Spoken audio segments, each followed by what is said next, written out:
Leadership pressure doesn't usually arrive all at once. It builds quietly. A growing team, more responsibility, more decisions, more people depending on you. And sometimes along the way, many leaders realize the skills that helped them build the business are no longer enough to sustain it.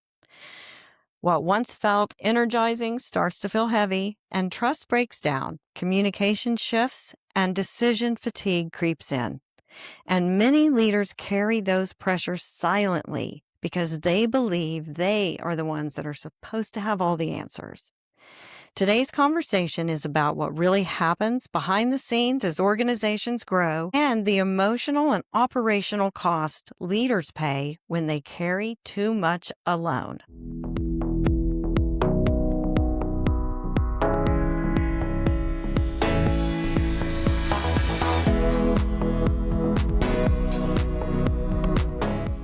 Welcome to Deals with Heels. I'm Debra, your host. Welcome to the show. Today's guest is DeeAnn Palin.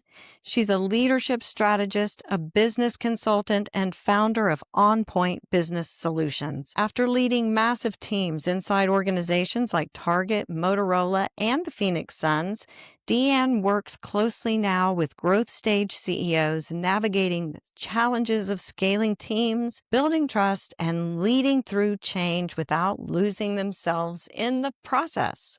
DeeAnn, welcome to the show. Thank you, Debra. It's great to be here. So excited to have you on the show and talk about what breaks down when leaders are carrying too much by themselves. I think we kind of do it almost at every level. But let's start with a conversation about you personally. Was there ever a moment in your own leadership journey where you realized the pressure of carrying everything was getting to you and it was changing you personally? And what did you learn from that? Ooh, that's a big question. And I know instantly what I go to on that one. So I was a corporate executive for 20 years, and my last role as a corporate executive was SVP of Ops at the Phoenix Suns. And my marriage was falling apart. It had fallen apart about 10 years earlier, and I was just hanging on for the kiddos and was not enjoying my role. And I realized I had always been this gritty farm kid, paid my own way through college and just never quit anything. And I realized in a moment that I was losing who I was and losing my confidence, and I guess not confidence as much as bravado, right? Just my ability to step out there bravely. And the punchline is I quit both in the same week and started On Point Business Solutions. And that was 12 years ago. And what I learned in that was that you have to be really clear about what you stand for and also what you stand against. Right? I have always known my value system and what matters to me and have had a really clear path around that. And it just got to be so misaligned in terms of the space that I was in relative to who I was and who I wanted to be, that I literally quit both in the same week and just landed on my feet, started my company. I look back now and even talking about it makes my knees wobble. But at the time, I didn't hesitate. And I think it's because out of desperation comes courage. And I guess as we kick off this call, I would say, I coach a lot of founder-led CEOs that are on the brink of disaster. I have a couch in my office for a reason. And what I like to find are CEOs that are trying to figure out how to not have that happen. I want to be the person that gets them back on the road when they feel like they're driving on the shoulder before they get in the ditch.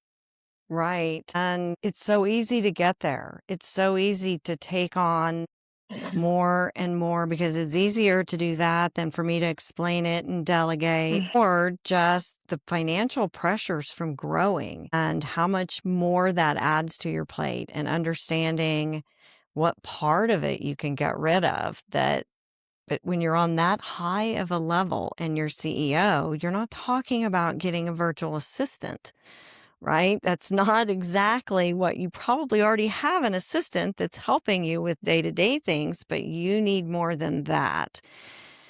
Let's talk a minute about what begins to break down inside leaders and in thus organizations when growth starts outpacing trust and alignment. That's a great frame. So I'll tell you, my context comes from this. I'm certified in 7 stages of growth, which is a long, great research of 650 plus companies, successful companies, and the stages they go through as they grow. What are the challenges? What are the perspectives? What's the focus a CEO should have? And I can tell you at each of those stages of growth, there is a wall that can be hit.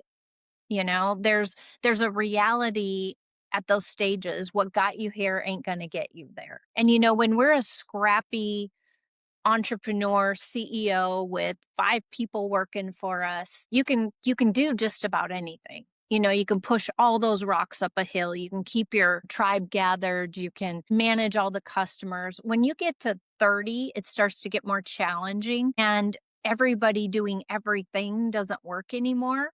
And you need to have specialists, and you need to have more than just relationships. You have to have competence. And then it goes from there, right? So the more you grow, the more layers of leadership, which means the more layers of strategy, communication, and culture reinforcing, and solid skill sets, and clear roles and goals and alignment.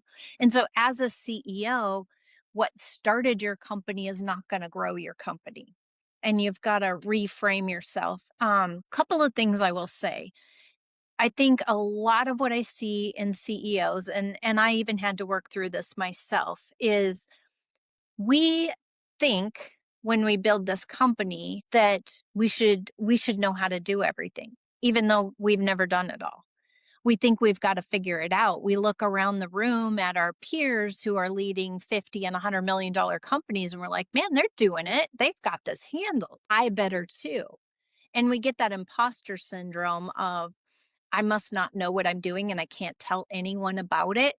And my best advice for CEOs is know who you are, know who your strengths are, and know who needs to be around you to fill your gaps. And don't be afraid to say out loud, this isn't my strength. I need someone to help me here. That's where a lot of CEOs crash and burn, is they're trying to do it themselves and they don't have the tools or the time or the capacity to do that. And I think that gets felt, right? It always gets felt in the leadership that you put in place Mhm. under you as well. And I read a study recently from, I think it was Maxwell, and there's one from Harvard that talked about leaders, not necessarily CEO, but leaders in that kind of upper level, though, only about 25%, and that maybe being generous, really feel like their company is making good decisions. And I tend to think that's about a lack of inclusion, right? Mhm. They didn't help build those. And my immediately thought when you said that about them carrying too much and not admitting when they need help is that's how we end up with poor decision making and the Mhm. leadership feeling it. And that's what gets passed down to the next layers of our business and team. Yeah. So when we're looking at that CEO and that process of looking and finding those things, where do you see really that disconnect being with between leadership and the decision making that's happening and the CEO? I will tell you, I see this a lot, what you just described. Leaders at that next level feeling disconnected, misaligned, disheartened, not valued, not utilized. And it comes back to, I think, some of what I was saying about the CEO feeling like they've got to do everything themselves and have to know everything. And the best CEOs I know who to surround themselves with and how to ask questions and engage people and lift them up and stretch them. And a lot of executives or mid-level managers, I mean, that middle role is the hardest role in the company. It is so, so challenging emotionally, physically, just bandwidth, time. You are trying to navigate peer relationships. You are the culture governor, you're the performance governor, you're the customer execution governor, and you're the translator between the CEO's vision and the day to day work that gets done. And you don't see every day, all day long, how your employees are touching customers, but you're hearing it and you're trying to manage it and you're trying to build systems for it. And then you're dealing with a peer, usually, who has competing resources, wants the attention of the CEO and the outcomes. And if a company does not do a really good job of aligning around goals and strategy and clarifying roles, whose job is this, whose isn't it, and what the accountability lies, and how those interdependencies fall, people end up in that middle getting territorial and actually hurting one another, competing for resources and not being able to execute. And it's lonely. It just gets really darn lonely. I have found that in my own experience in corporate. I spent a couple of decades in corporate marketing departments, Yeah. and I found that level of disconnect, and I wasn't very good at managing it. I was young and younger anyway, and it was difficult. I think that that is a really difficult place to be in.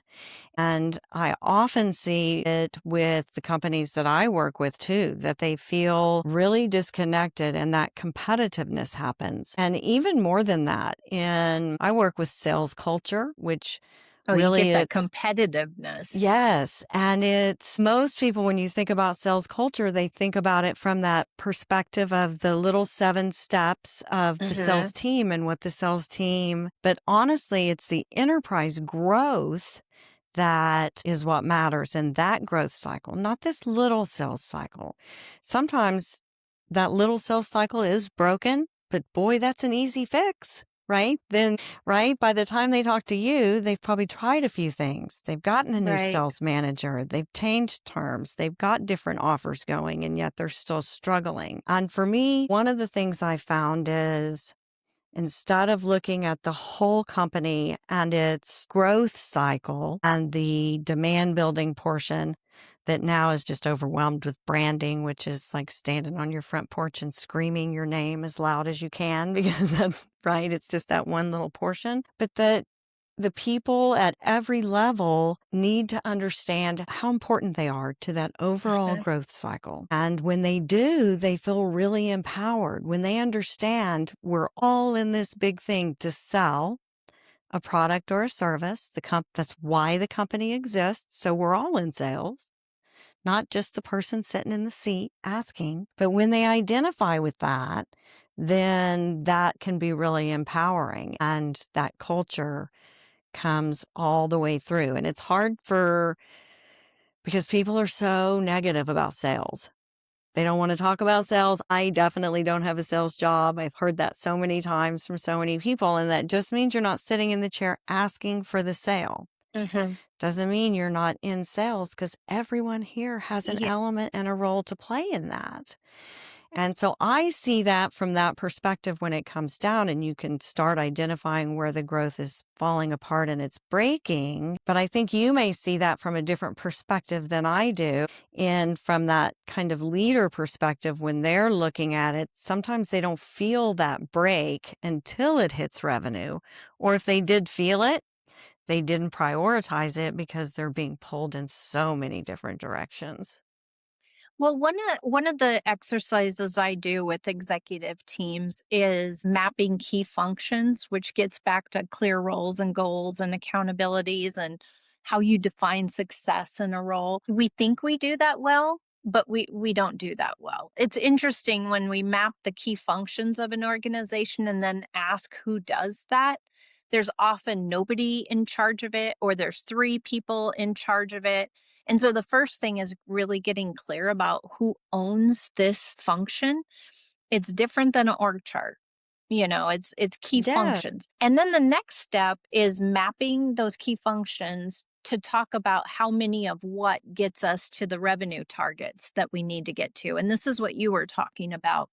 And it's really how many marketing leads turn into SQLs, turn into statements of work, turn into contracts, get delivered, and how does that process get through the funnel to actually collecting, accounts receivable, right? And when you map that and you talk about how many of what do we need to get to the revenue target this year or 3 years from now, and you work backwards through that, that is so eye-opening for all of those functions that don't realize they're in sales, right? Yes, That because when you they map it have in, a part to play and that they're part of the sausage getting made. And I love that because what I do then is we really articulate the numbers, and then those leaders review those every week or every other week at their executive team or their leader meetings, and it gets everybody to realize that this is a revenue and profitability engine and I'm a part of it. yes, the part because being in running marketing departments in corporate America, all of the accountability is on you. I mean, Yeah. it really feels like it is all on you. And everybody And thinks they're a marketing expert, from the well, CEO to the salesperson to the operations guy. Everybody thinks they know what's best. I sat in so many of so every month, right, they had the managers meeting where they had a lively discussion on whether or not my marketing plan met our revenue goals, or the sales department underneath the marketing department that's working all of those things. And often the solutions were always, I loved it when the accounting team thought they had a great idea for a TV commercial, for example, right? Because it's always about if we just market it differently. And I've said it many times, we can say whatever we want in our marketing efforts. We can say whatever we want, but it needs to be true. It needs to be authentic. If we are saying we have this kind of service and that's what our goal and that's what our team is, then we really need to have it. If we're meeting these installation goals or fulfillment goals and we're saying we're doing it, are we really doing it? Because that marketing has to really be true and authentic because people can tell when it's not. Yeah, and you can market and sell anything, but if you can't execute, your pipeline shrivels up like a raisin, right? Like they're not going to keep coming back to you if you can't deliver. Right, that customer experience, where is that? And when I would take people through, and this may be true for you, when you take them through that whole cycle of a customer, when they're done, they're just gone. No, they're always your potential buyer and your customer because Right. when you're finished with them, you're either going to upsell them or sell them again, or you're going to get a referral from them. So how you treat them at the end is just as important as how you treated them at the beginning in that customer experience cycle that happens. I want to move into an area that I think people don't talk about, and that is the emotional burdens that legal leaders struggle with during periods of growth when things are good. Things are firing and they look so successful on the outside, and leaders often struggle when it's in that place. Why do you think that is? Well, I have my own experience with that. I've run this company for 12 years and we're going through rapid growth. So I can tell my own story, but I can also say a lot of times we're tired because we're doing so much and we're not taking enough time to think and to process like what's in place, what's not in place. And I'll go back to what I said earlier is we don't want to talk about it. We don't want to admit to anybody that we're scared or that we've seen other people take this risk. Heck, I've coached $500 million worth of transactions. I have a lot to be proud of. But when you're doing it with your own company, it's very humbling. You It eat your own really dog is. food and you'll realize right away why it's such an emotional roller coaster. I invested recently quite a bit of money in my company. We grew 400% and in Congratulations. 1 year, and that was phenomenal. And then you've got to make sure that keeps going. So I invested more money. And what happens then is that you've got times where you don't make money, right? Like it's you build and you grow and then you have to let things settle in and institutionalize and you have to go get the different customers and hit the different line of business.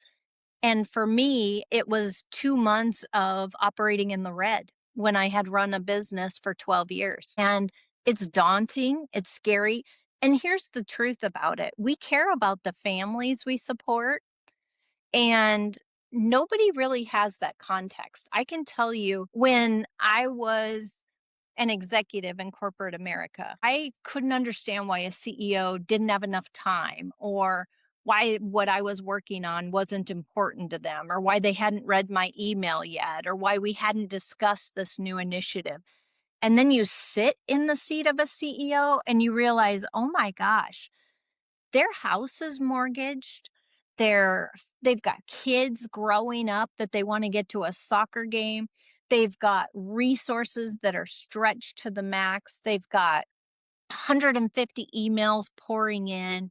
You're trying to figure out how to spend this minute amount of money I've got. How do I spread that across all of the constraints I've got in my business? And what's the best way to do that? And by the way, I'm working 12-hour days and I need 13, right? So And when you 7 take days a that, week. I mean, yeah, and it's it all on your back, right? I And have and definitely felt every ounce of that, and then this obligation to your employees to generate enough revenue to maintain them and not have to yeah. lay any of them off, and often they won't take salary, a CEO, so that they can make it that month that they're in the red. Mhm. And now that creates a financial burden on their household that there's so many things that you don't see once you set into that big seat or That's at right. even the next level of manager. Even the manager up that is managing you, you have no idea the pressures that they feel from every other direction Mhm. because you're not privy to all of that. You feel your own pressure. And so I think, well, why don't we just ask it this way? What is the solution to that?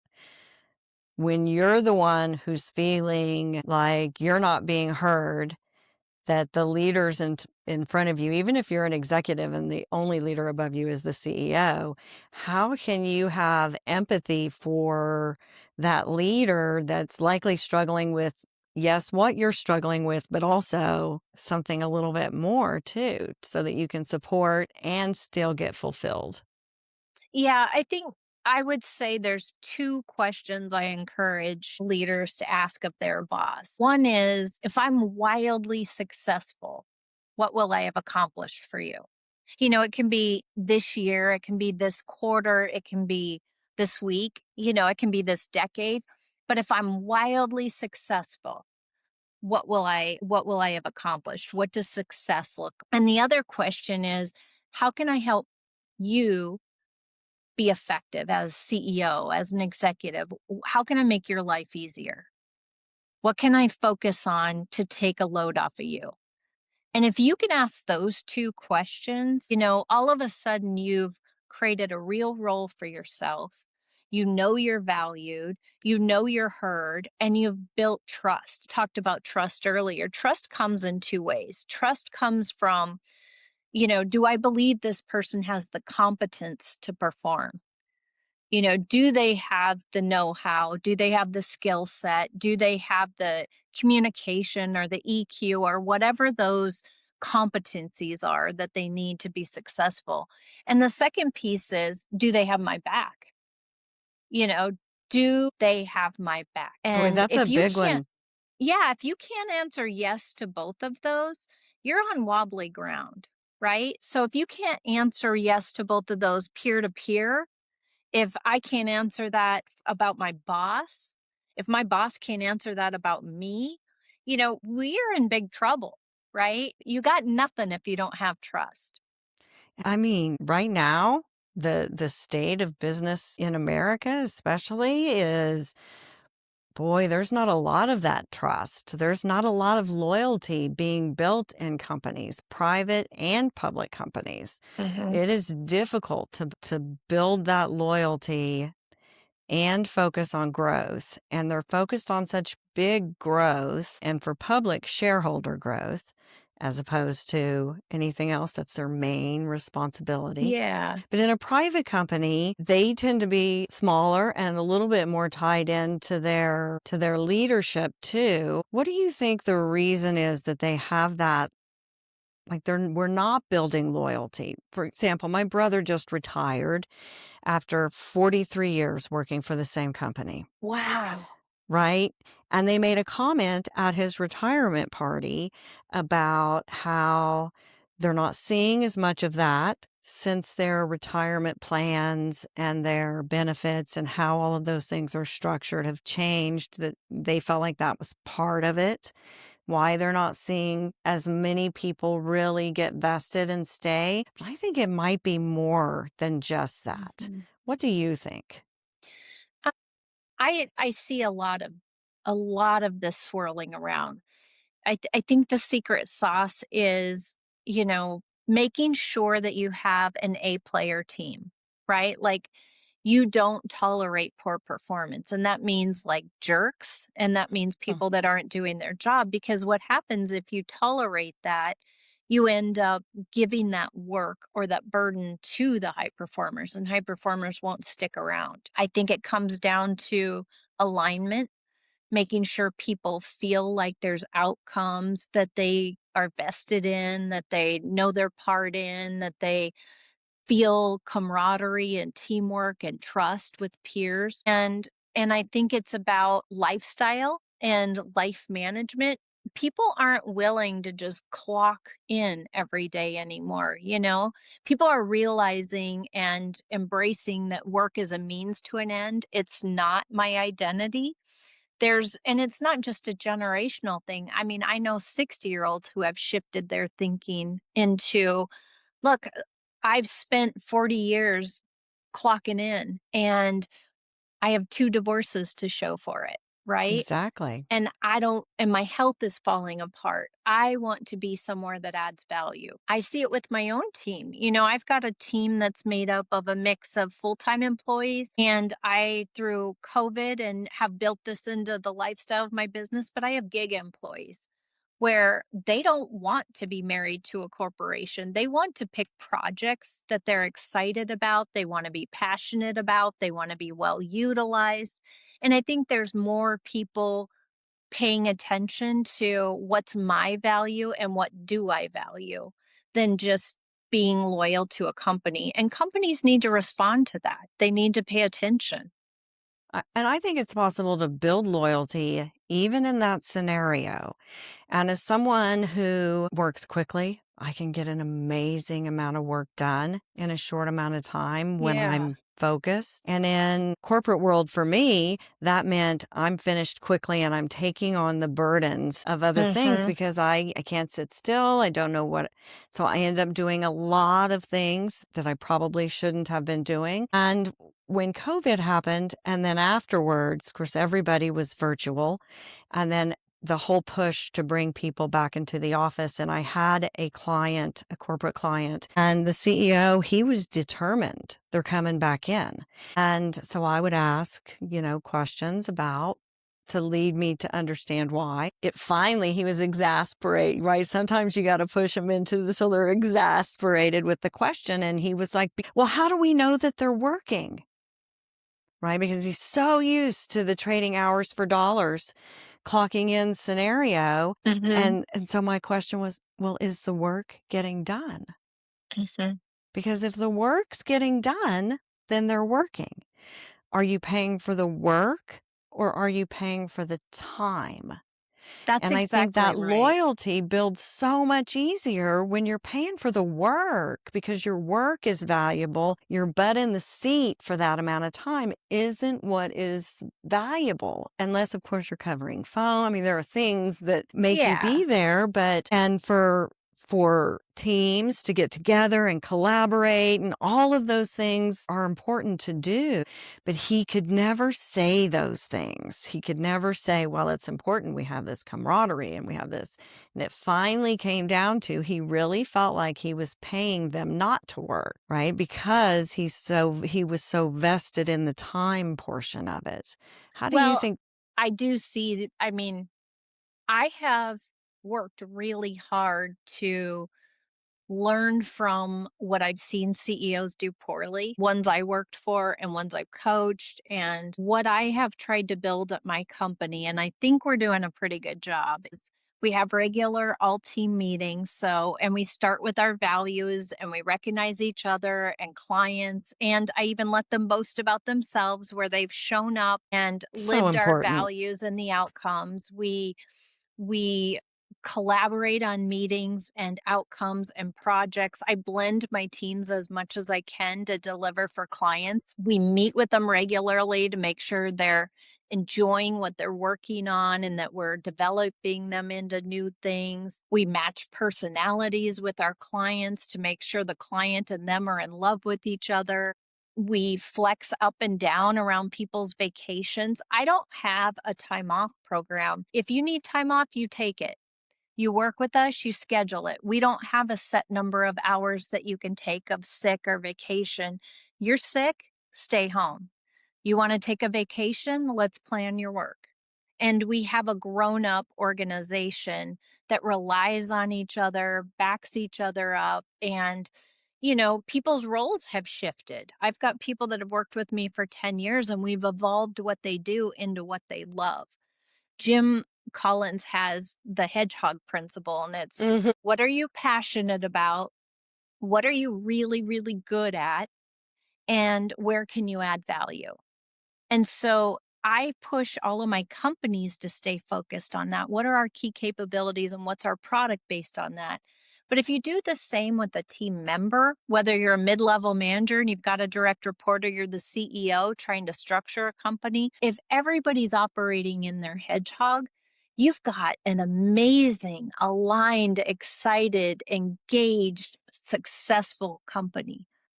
I agree. Amen to that. We need more of that, don't we? Heck yeah. Sounds like you're doing it right and have a lot of loyal employees because boy, that is the key to Well, we're learning as we go, but I think we're learning well, you I do know? too. I do too. So before we start wrapping it up, because look, all good conversations, we're just almost at the end. For leaders who are listening that feel emotionally exhausted and disconnected and overwhelmed by all the things that they're carrying, what is one thing that they can do to recognize before burnout and misalignment happens and starts affecting everyone around them? Well, I'm going to say there's two things, but they're related. One is look at your calendar. Look at the next 30 days and look at where you're blocking your time. What percent of your time are you working on different things, right? So, Mhm. are you working on your highest and best use? Or are you doing busy work because you haven't built a plan or people around you to do that work? How are you spending your time? And the second piece of advice I have is once you know how you're spending your time, one of the most important things you can do, we diminish the importance of this. So I'm going to say it again. The most important thing we can do is block at least a couple of hours a week. And I'll tell you how I used to do it. We have beautiful weather in Phoenix, Arizona. I would go in an afternoon, get a nice tea, sit out on a resort patio, take all my sticky notes and all of my ideas and tear up stuff, put things in order, think about the business and the symptoms that are cropping up and what I need to step back and look at to fix, to do, to take off my plate. And I would do that no less than once a month for a couple of hours. And if I was really on my game, I did it every week. And I'm telling you, that was the best 2 hours I could spend. I was 1,000 times more productive the next week or the next month. So Yes, those because two things are very healing and it really helps you get out of the muck and get focused and get prioritized and start dancing like Tinkerbell instead of drowning in the quicksand. yes, exactly. And I found that true. I talk about spending time alone if you're personally challenged too, and that all of the stuff that we're ingesting and everybody wants to tell us something and all of Yeah. that is so overwhelming that the parts of us, our intuition and our own thoughts and feelings about things don't have space to come out. And Yep. so we end up making decisions that aren't aligned because we haven't taken the time to align. So I Well, love I'll give you one live example of this. I have a CEO who was drowning, absolutely drowning, because she had bought her partners out and she was cash strapped and she was building this new strategy that involved a ton of investment of money and time. And she didn't have the leadership team behind her. She was working 12-hour days and stretched monetarily, had to mortgage her home. Like she was at the pit of despair in terms of I know I can do this, but I have nothing left in the tank. And the question I asked her is, where do you feel at peace? When was the last time you felt really at peace? And she said it was out with her horses. She owns horses. And I said, when was the last time you just went and got to sit with your horses? And she said, I go out there with all these tasks on my mind. And I said, what if this week, every day when you go out to feed them, you touch the fence on your way and you clock out of work and out of your brain and you check in with that horse and yourself and just be still and open. And then when you go back to the gate, clock back in and see how that goes. It was 20 minutes a day. And she said it was life changing. Oh, I bet it was. For me, I have to put it in a container and Yeah. put the lid on it. In my mind, when I put this, I've got to put the lid on it. I can't, my creativity often is like vomiting. It's sometimes when it's coming, it's unstoppable. Yeah. And I can really overwhelm a human being because I can't help it's coming and the good stuff comes. My friend will say, let's get a pen. We're going to miss it because but I can't. And so I have to, once it's out, I never overwhelm my AI assistant and I can word vomit on them and then which containers it go in because it Yeah. may not be for now. And that helps me stop it. Just the mental activity of putting a lid on the I love that. container. Well, and I think you can practice, with this CEO, it was 20 minutes for a week and then it became an hour. And Yes. she's much more productive now because she's built that muscle, Yes. And you now know? her intuition, she's not so crazed on decisions and not so uncertain because her intuition is back online because she's taking Yes. time to align with it herself. What fantastic advice. I hope everyone stayed on and heard that all the way to the end because that's the best advice of the week. And doing it more than just something that like sitting outside, you're doing it with something that you really love. That's what I think made the difference and that she was able to do it and able to take the 20 minutes because it was something she loved to do. Yeah. Yeah. Well, we are coming to the end, but I know that there are CEOs and leadership and founders out there that are listening that would love to connect with you and learn more about what you do. So tell us how we can do that. I would love to meet people that would love to meet and learn. My website is www.onpointbiz. It's onptbiz.com. And we've got ways to connect with us there. I'm happy if you've got CEOs in your organization that want to do an x-ray on their business. I've got an assessment I would offer free to your audience for that. And it's a great way to look at where you are in your company and what you need to do to grow out of it. And I'd love to do that with you, Debra. Oh, fantastic. That's awesome. And I will link to all of that in the show notes. She'll send me all of the stuff if she hasn't already. She probably already has because she's obviously has all of her shit together. Right. I mean, obviously, you can just tell by how awesome she is. So, as we come to the end, if this conversation resonated with you, if it challenged how you think about leadership, decision making, or the patterns shaping how you run your business, then my work lives beyond this podcast in your growth. Thank you. My work focuses on helping leaders and organizations slow down and identify what's actually breaking beneath the surface and build sustainable growth grounded in clarity, trust, and alignment. You can learn more about that work at thegrowthvanguard.com.